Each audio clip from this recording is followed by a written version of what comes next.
So Bernie, you're one of the well-known people in the expat community of Moscow and Russia from the mid 90s. There's lots of things that I want to talk to you about, of their various business interests and experiences there. But let's start with just if you could give me sort of a brief personal background and how you got interested in Russia and what led you there to begin with. My grandmothers, their voices are in my head as I think about answering the question, because they had both left Europe because of the Russians. They feared Russia. They were run out of their homes because of two wars, the First War and World War II. And where were their homes, Bernie? Which countries? My father's mother was living in what is now Western Ukraine, south of Lviv, a Jew. When the Cossacks came through, there was one notably successful Russian general in the Tsar's service. I believe his name was Brusilov.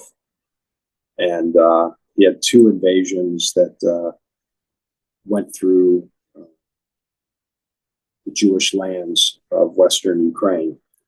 And I remember my Jewish grandmother saying, "Oi, Bernard, what they used to do to the Jews in Russia." But she told me of fleeing with her sisters in the snow from Cossacks. And they kept running, and they ran all the way to Detroit, Michigan.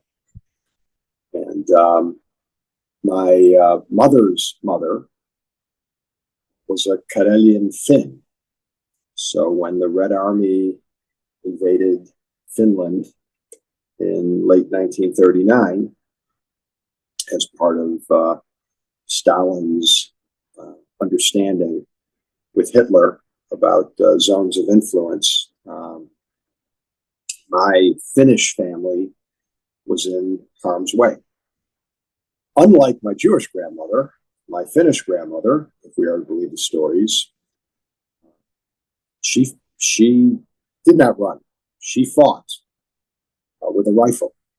And she was proud of saying that as a sniper, she had killed 5 Russian officers. I don't know whether these stories are true, but to my child's mind, they were very real stories, somewhat inspirational. And so I was thinking very much about the Soviet Union, Russia, in the 1960s as a little kid. And as I got closer to university, I just knew that I was going to be a soldier or a spy, and I was going to study Russian to know my enemy. So when I entered University of Michigan in 1978, I did enroll in a Russian language program, and I did enroll in different forms of Soviet studies. And that's what I thought I was going to do. So that's the deeper background. Yeah. And after you left University of Michigan, where did you go from there? Because you're still in early mid 80s, right? Well, my story is a little different. In my sophomore year, first semester of my sophomore year, which was autumn of 1979, after well over a decade of what seemed to me to be a fatal curve of U.S. decline, background of everything that was going on inside the country, the Vietnam War, Soviet influence all over Africa, Central America. At that moment in time, the United States supported ally, the Shah of Iran, was overthrown. And death to America became not just something we'd see on our TV screens or read about in the New York Times, but death to America came to the campus of Ann Arbor, Michigan. I mean, like literally, we had what seemed to be hundreds of Iranian students or their sympathizers gathering in the famous University of Michigan Diag in front of the undergraduate library, on the steps, holding up signs, chanting through bullhorns, shaking their fists, death to America. And I just thought that was outrageous. And in part, as a reaction to that, the fact that we weren't apparently going to fight back, I quit school in the middle of my sophomore year. I bought a backpack and I did something that I'd never had contemplated doing. And that was I flew a one-way ticket to Johannesburg and started basically a backpacking trip that took me around the world. In part of the trip, which I wasn't sure I was going to do, because I was also very interested in getting involved as a fighter against communism in Africa. But one of the plans I laid as an alternative scenario was to go to the Soviet Union. And it was pretty cool. I was on my way through New York City.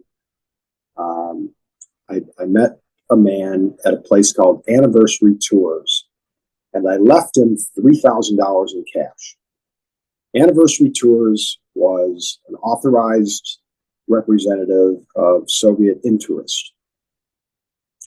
And this man was meant to craft an individualized tour of the Soviet Union for me using this cash. And after leaving him an envelope of 30% of all of the cash I had in the world, I flew to Johannesburg. Some months later, I was actually in Kenya.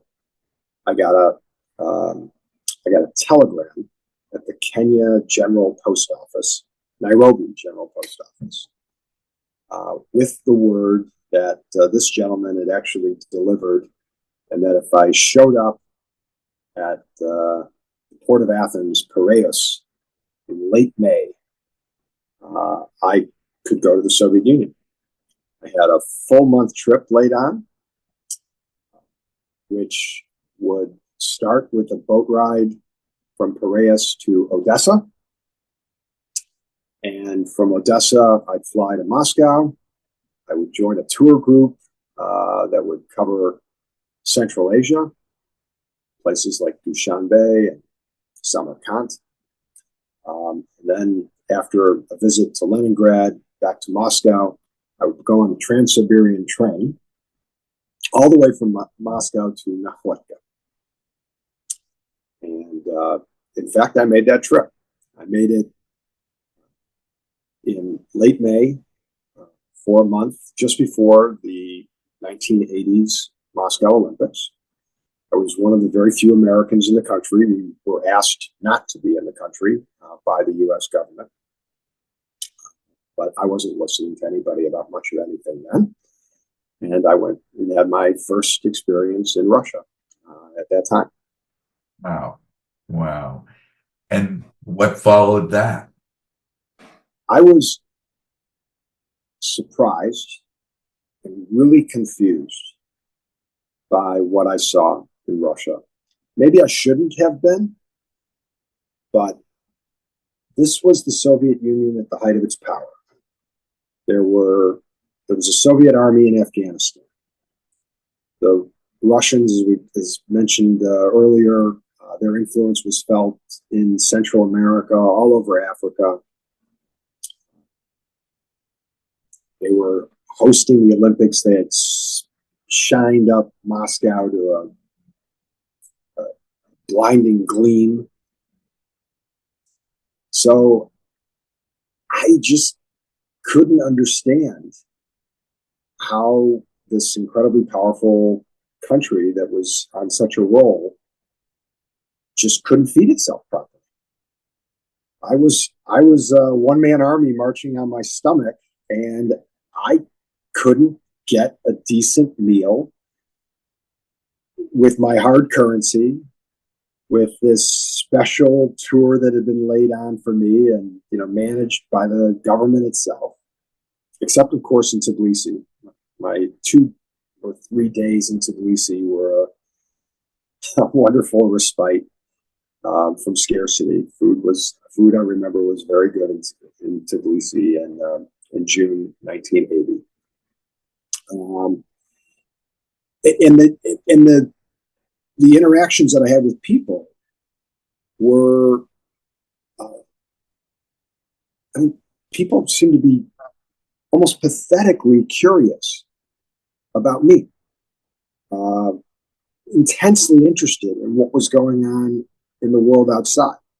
How was it even that I had long, sunburned blonde hair back then, and, you know, my blue jeans and t-shirt and a backpack, and people were like, "What are you doing here? Like, who are you? How could you get here?" And these interactions were almost always friendly. As I said, the thing that struck me was people's almost pathetic curiosity about everything that I guess I represented. I had a yellow plastic Sony. What were those things called? You know, before we had cell phones, we had cassette players. Oh, yeah. So in Walkman. Well, it was a Walkman. Thank you. Yeah. Sorry. Yeah. Right. Right. You know, like, what is that? How can I have something so small that played music so well? And these interactions disarmed me, and the fact that people's lives seem to be so hard and so crimped, really constrained. I mean, I understood that on a theoretical level because, of course, that's how I grew up and that's what I was studying. But the actual contact with human beings who were really nice, and apparently taking some risk even to talk to me, it confused me. In short, I said, if I can't get it, how dangerous can a country be if it struggles to feed itself? And the people here are so genuinely interested in the conversation with some 19-year-old. Well, I turned 20 actually in Moscow in that trip. You know, how dangerous can they be? Like, what am I missing here in this picture? Yeah. So I left the Soviet Union after taking the Trans-Siberian train from Magnitogorsk, which was an unbelievable adventure of, I believe, 9 nights and 10 days. I had trouble at the border getting out. They tried to take all of my cool stuff, like my music and my diaries. So it's a little bit of a dramatic ending. But I took the Soviet ferry from Nakhodka down to Yokohama, and I was already thinking, you know, maybe this soldier stuff is just not appropriate for the threat that we're facing. Maybe I've got to rethink this. And that was really tough for me because if you've ever had a kind of like a North Star guiding you in your life, it's wonderfully, um, it has a wonderful influence on you. It's an organizing principle. Everything else slots in around, that North Star. Suddenly I didn't have a North Star. I didn't know what to do with myself. Mm-hmm. So I carried on studying Russian, but I ended up with a business degree. And with that business degree and another trip abroad after I graduated, this time to Eastern Europe, saw kind of the other side, the Soviet Empire occupying Poland, Czechoslovakia, East Germany, places that did not want the Soviet Union there. Very interesting counterpoint to what I had experienced in 1980. So, still confused. In 1984, I moved to New York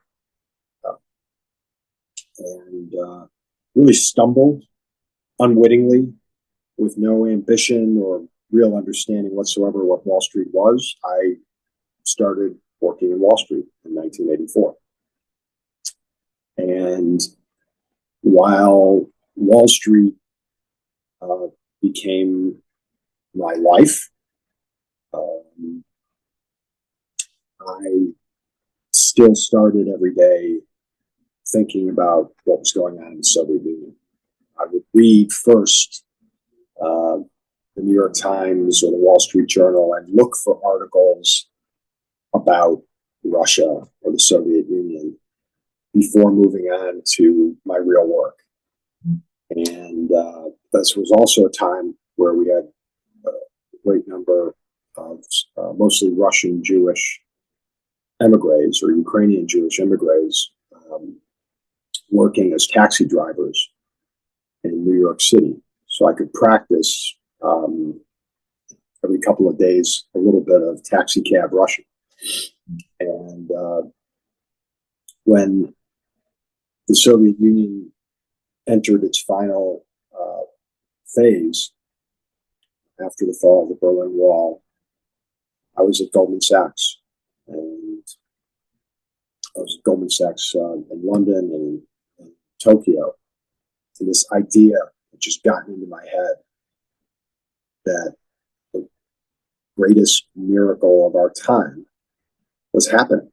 The people of the Soviet Union were largely in a peaceful way overthrowing their government. Like, how is this happening? I've got to know more. I want to be part of it. And a friend of mine, Robert Langer, got an offer he couldn't refuse from former Secretary of State Edmund Muskie, who was then a senior partner at Chadbourne & Park, the law firm. Edmund Muskie had agreed with the Soyuz Advokatov, the Union of Soviet Lawyers, to set up a joint venture law firm in Moscow. And Edmund Muskie asked young Robert Langer, who had studied with me in my very first day at University of Michigan, and then gone on to Tulane to study Soviet law, of all things. The senator, Secretary of State, asked Robert to go to Moscow and head up the Chadbourne end of this joint venture. Robert had come through London on his way to Moscow. And we went out at a pub near my home in Hampstead, in North London. And I remember thinking while I'm talking to Robert, who was going the next morning by plane, I think via Helsinki to Moscow. If this was like 100 years ago, he'd be taking a coach down to a ship in Portsmouth or something like that. And he'd be getting on that ship and sailing over the horizon, and I might not ever see him again. And I was thinking, if this was 100 years ago, I'd want to be on that ship with Robert the next morning. Like, that's all I could think about. He's going to do something really important. And all I'm doing is going to work tomorrow to make some more money. And at the end of 1992, I went to my bosses in Goldman Sachs, and I begged them to let me go to Moscow to open an office for Goldman Sachs. Of course, later Goldman Sachs did open an office and did very well in Moscow. But they said no to me then. And after I got paid a bonus, I resigned. Actually, I resigned before the bonus. And to their credit, they paid me anyway, very well. And I went there to live. So my second, 1992 was when you went? Yeah, I forgot an important point. Robert came through London, I believe that was the beginning of 1991. And I went to visit him.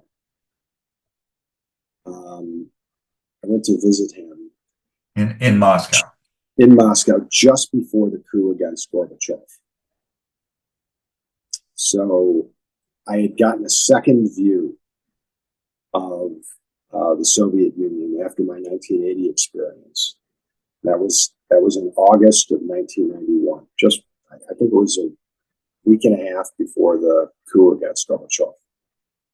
So to get the dates right again, Robert came through London. That was actually the late autumn of 1990. And some point after that, he fell in love with a local girl, and they were getting married in the summer of 1991. I couldn't make the wedding, but I came over for a long weekend just to see them anyway. Uh-huh. And I saw how much had already changed in Moscow in 11 years that I had been absent. And I was just like, wow, the world is changing. It's going to be better. And I need to be part of this. And that's what then led to your resignation and moving there. And as you were moving there, so you already knew Robert, but what did you have in mind in moving there? What do you think you were going to do when you moved there? Well, it's a very good question. I think a lot of people who did leave the United States or other Western countries and went to Russia, I think a lot of them went for economic opportunity, or they perceived that there was great economic opportunity. I mean, I was working at the most exalted financial institution on the planet, and economic opportunity was just staying in my chair and doing exactly what I was doing. I know it sounds incredibly naive, but I wanted to find some way of helping. It was clear that this transition was going to be nightmarish for most people. It was clear that nothing like this had actually ever happened before. So there wasn't even really an intellectual framework for how do you handle a transition. It's a revolution from autocratic, centralized, ideological nation state. Of course, it wasn't a nation state; it was an empire, but I didn't quite get that yet. But it wasn't. Nobody had written a book for how do you go from that to something approximating a normal country, a country with a an open economy, a country with a government that was in some way possible of enabling individuals to adapt to completely different circumstances in a rapidly globalizing world. So I just had this general notion that I would find some way of being helpful, that the need would be infinite, Right. but I would play my small part in being useful. So what was your first then? So you moved to Moscow. What was your first sort of activity, let's say? I know that you, and we've talked previously, and I know that you founded a number of businesses to fill market niches that you recognized, and that for services that didn't exist in the country at the time you arrived there. So I know, maybe you could just talk a little bit about a couple of those early things that you did. Yeah, I mean, initially, I didn't have a specific idea. I used to laugh when people asked me, "What are you going to do?" I said, "Well, I like my Guinness. If there's not a bar where I can get a decent Guinness, then maybe that'll be my first business idea. I'll open a bar." And I meet Robert and Katya Langer at Sheremetyevo, and we're driving into central Moscow, where they lived actually in this prestigious former Soviet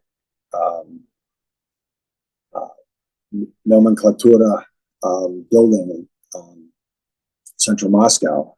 They were actually neighbors of Khrushchev. Nikita Khrushchev's son lived next to, like, literally in the same landing.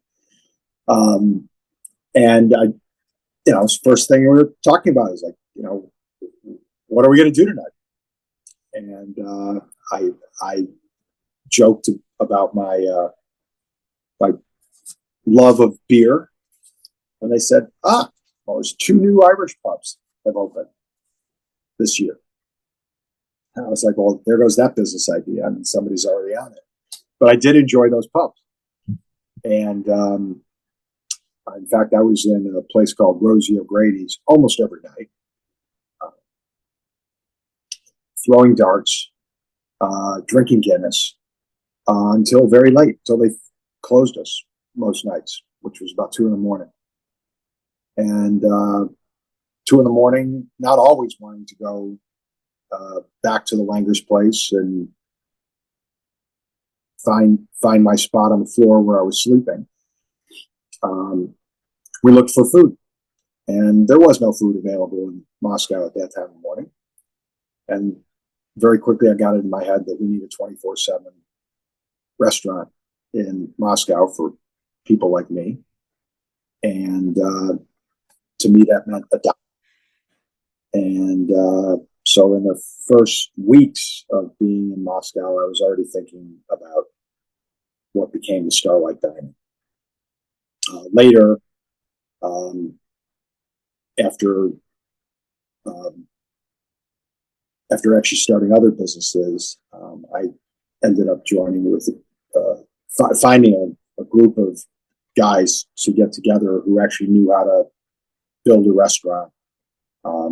In short, gave them the idea. I financed it, and we did eventually have a Starlight Diner, and then some. Yeah. So that was the first idea. But the first business actually was quite different. I had been introduced via a Wall Street relationship to a local doctor named Maxim Osipov.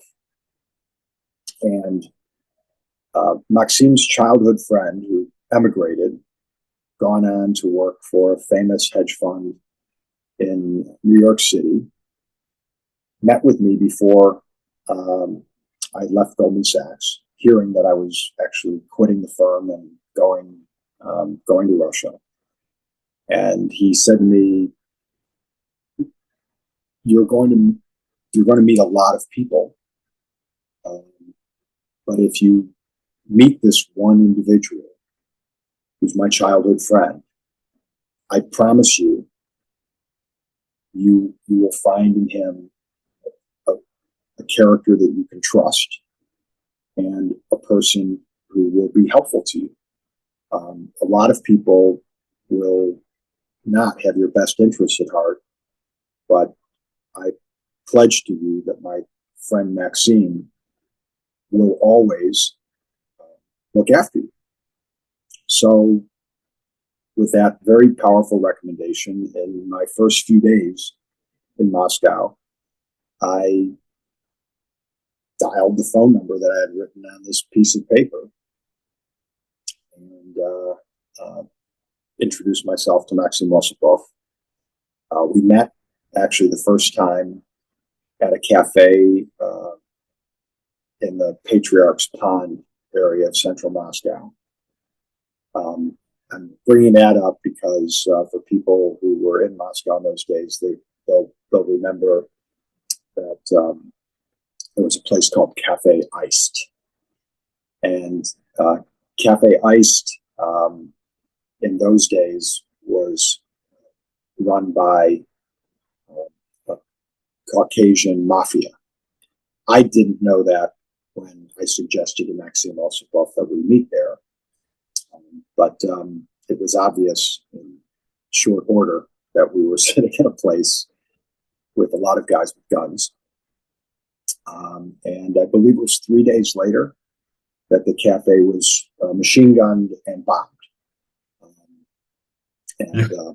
Your timing was good. Your timing was good. Yeah, that was my introduction to Maxim Osipov. And Maxim had, kind of exactly the story that I just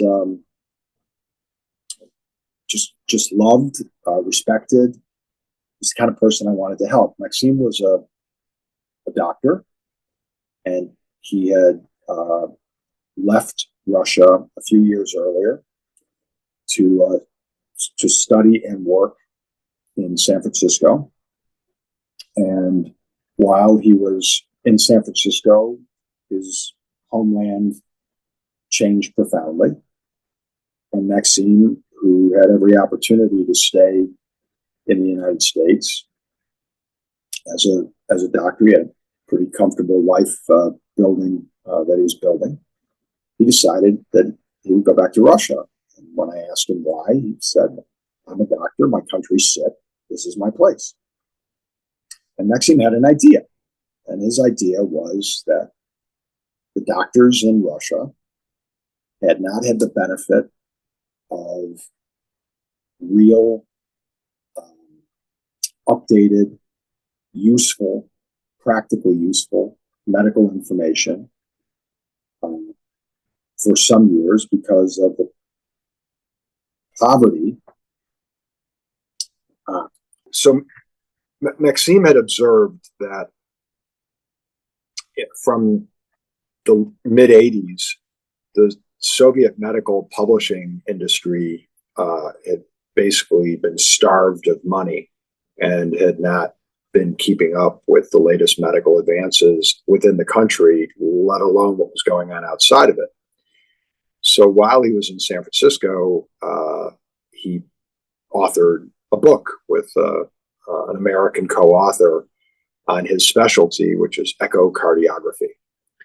And his payment for the book, he insisted, would be that 5,000 copies, I think, would be printed in Russian and shipped to Moscow. And it was his intention to distribute the book for free to Soviet doctors, or now Russian doctors, and he wanted to do more of this. He wanted to find, in fact, publishers who would take well-established medical reference texts. Again, remember, this is all pre-internet. Those big fat books that still populate any doctor's shelf. He wanted to have them translated into Russian and distributed to doctors, because the gap in knowledge was just getting bigger every single day. And this was his way of fighting back. So he asked me if I would fund this business. And I said, well, what kind of business is this? You're going to pay for the publishing rights. You're going to, God knows, spend how much time and money getting these 1,000-page books translated into Russian. And then doctors in this country have no money. Nobody's going to buy these books. You're going to have to give them away. And I said, well, I will donate the money. You can call this a business if you want, but let's be clear. I can only do this once, and when you run out of money, you're going to have to find somebody else to support your project. That became Practica Publishers. It was the first business that I got involved in, and Maxime and I joined with 4 of his doctor friends, who I think I donated $25,000 to the project, which they insisted on calling a business. But these 4 doctors, along with Maxime, started translating like the standard English language doctor's reference shelf. And I learned then, of course, that there's nothing in English that anything that you take in English, in Russian, it would be 50% bigger. So if it was a 600-page book in English, it would be almost a 1,000-page book in Russian. But they secured the rights. They translated each of these medical references, generally finding lots of mistakes in English that the original authors and publishers had missed. And this improved version in Russian was then printed and distributed for a few dollars to doctors in Russia who needed it.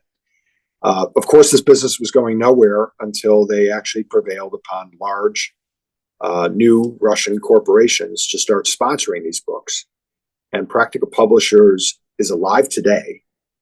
Wow. Still alive. Yeah. It was never a great business, but the fact is that Maxime and his partners made it a business. They made it a livelihood. It became the quality mark in Russian medical publishing. And I mean, literally, there are people today who are publishing Practica medical textbooks, which I find astonishing. That was the first business. Yeah. And then you told me what became Planet Fitness. You also started that. So I've been working out pretty much every day since I joined the mob in Wall Street. And in those days, there were really only 2 gyms in the city of Moscow. It's hard to imagine, but there were 2, let's say, international standard gyms. One was in the Radisson Slavyanska Hotel with a waiting list of 2 years. And the other one was World Class, which became a prominent, by all accounts, successful chain in Russia. They had near Oktyabrskaya by the French embassy. They had built a gym, and also a long waiting list. And both of these places were the most prominent members were generally gangsters. So, wanting to work out, I persuaded my colleagues from the burgeoning restaurant business, what ended up being the Starlight Diner. I persuaded my colleagues that we should open a gym, and we opened with a joke name, the Moscow Beach Club. We opened a proper small gym in the Lencom Theater just outside of Pushkinskaya Ploshchad. And that was the business that immediately preceded Starlight. But the first of our restaurant efforts on the way to Starlight ended up being Uncle Guilly's. So we opened a steakhouse under the name Dyadi Gilyaya, Uncle Guilly's, opposite Mossadiet, near just off of Tverskaya, down the street from the famous Georgian restaurant Ragvi on Stalyeshnikov Peryulok. We opened Uncle Guilly's unofficially in April 1994, officially in beginning of June 1994. I believe I invested $147,500, mostly to clean an underground space that had been one of the first Soviet approved food cooperatives. It was called Cafe Stalyeshnikov. It was in this wonderful underground space that had served some purpose or another for several hundred years. And after a good cleaning and addition of some Italian kitchen equipment, we were importing the best beef we could from the United States, and serving to continually full houses, steak dinners under the name Uncle Guilly's. As I said, who was your clientele? Yeah, the clientele was, of course, in those days, expats dominated any of the new restaurants. There were very few of them in the city. We thought Uncle Guilly's was the sixth restaurant in the city outside of a hotel. There weren't many of those where you could count on a sort of a international standard meal experience. And while the clientele initially in Uncle Guilly's and Starlight was overwhelmingly expatriate, American, British in particular, there were already a pretty good number and fast-growing number of local Russian clientele, business people, gangsters, artists, and it was the Russian food culture and the Russian restaurant culture was wonderfully creative, adventurous. There was a cultural revolution going on in the 1990s at least in Moscow, to match all the other revolutions that were happening at the same time, politically, economically. And I think most of us appreciate that dynamism in the restaurant culture, something very special, and it's endured by all accounts into Moscow even today. Some of the best food that you can buy, you're going to find in central Moscow restaurants. Wow. And Uncle Guilly's, again, it seems like your beginning businesses, a number of them were designed to fill market niches that originally were created by the existence of expats in Moscow and a more international lifestyle that you were bringing into Moscow. So Dan, I was I was a kind of professional expat. I left the United States in 1988 and moved to Hong Kong. From there, I went to London. From London, I went to Tokyo. And I was part of a financial community that, generally worked 24/7. A lot less play, but a lot more work. And I missed a few things from my American life. American sports above all, but American food also, and not just the actual items you eat or drink, but I missed the 24/7 service culture that New York offered.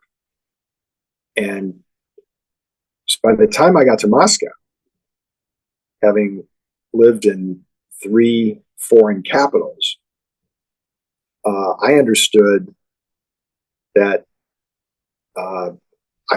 there were simply things that I liked that I was not going to be able to get unless I did something about it, unless I built the thing that was missing. So the notion of a 24/7 diner was just an extension of my frustration of being an American trying to find a decent cup of coffee at 4 a.m. in London. You can't find a decent cup of coffee at 4 a.m. in London. And if you really need a cup of coffee at 4 a.m. in London, you're going to be disappointed. I didn't want to be disappointed in Moscow. I wasn't going to waste any time. So once I understood that I was going to live in Moscow, I understood also that it certainly made sense for me from a lifestyle point of view, but they probably made business sense to get entrepreneurial and make things happen instead of waiting for them. Mm-hmm. And I went a little crazy from the summer of 1993 until the summer of 1994 in getting involved in a half a dozen local businesses. And when I say getting involved, there was a pattern. I responded to a local who I thought I could trust, someone I enjoyed, someone I was enthusiastic about backing, and I brought my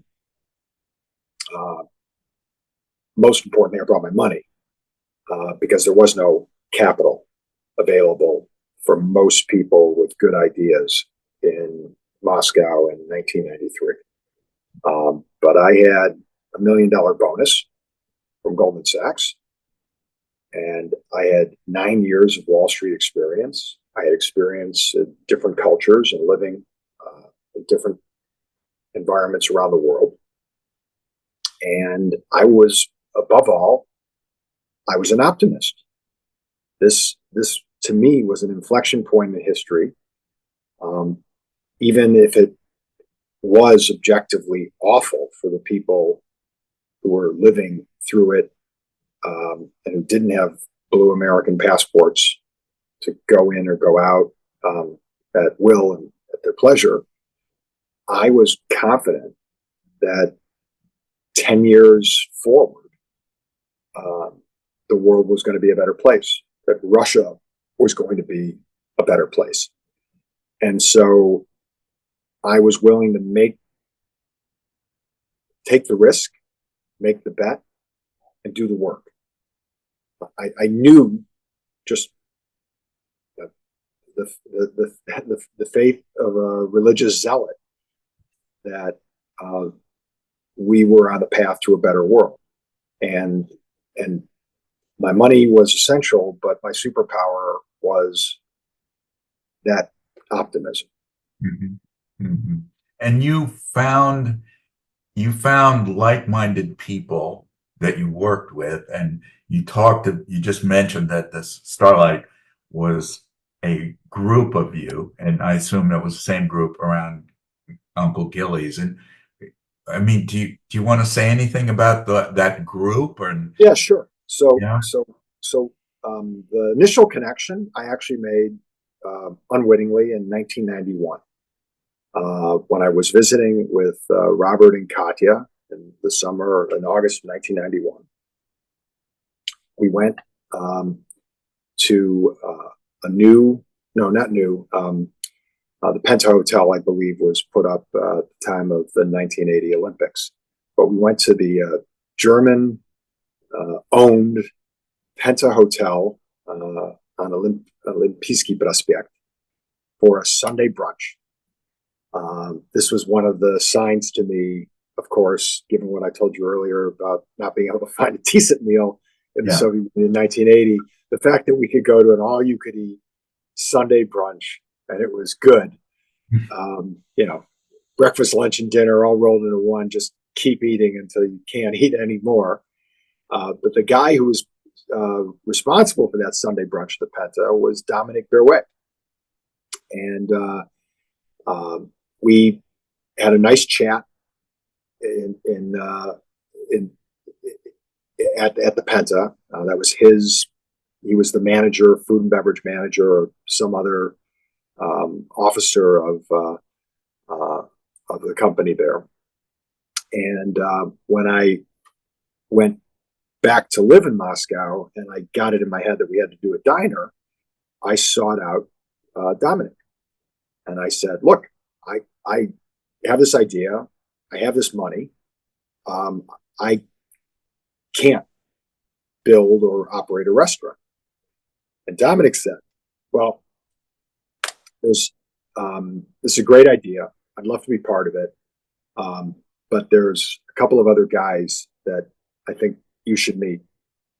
And he suggested that I meet his friends, Paul O'Brien and Oleg Bardiev. And so the four of us began to well, actually what happened was we met and I pitched him on my diner idea. I had already sketched out plans. I had even scouted a site around the corner from Rosie O'Grady's, right opposite the big library there. And I was, keen as mustard to get this diner thing going. And they said, look, we actually have a project underway. We just don't have the money. And what they were talking about was this conversion of Cafe Stelyeshnikov, which I referenced a little earlier in our conversation, into some kind of modern standard restaurant. And what they were really thinking about was a steakhouse. Paul O'Brien was the food and beverage manager at the Radisson Slavyanskaya, and Oleg Bardiev was his young Russian friend who could deal with all the local issues. Neither Paul nor Dominic spoke Russian. So they certainly needed someone who could connect easily with the local environment and bridge the gaps, the many gaps that they had with respect to business realities in the country at that time. And what they basically presented me with is, we have look, if you want, we can stop and because I want to think with you about Starlight, because there's still more to that story, and also about business realities of operating a restaurant, and there's more to discuss about that. But then there's the second part of your career in finance, which I also want to make sure we cover. So probably if you're losing this, we can maybe set a date next week and continue. Yeah, Is that I think that makes sense. And I, I mean, we've been talking for not quite an hour and a half, and we're still in 1993. We're still in 1993.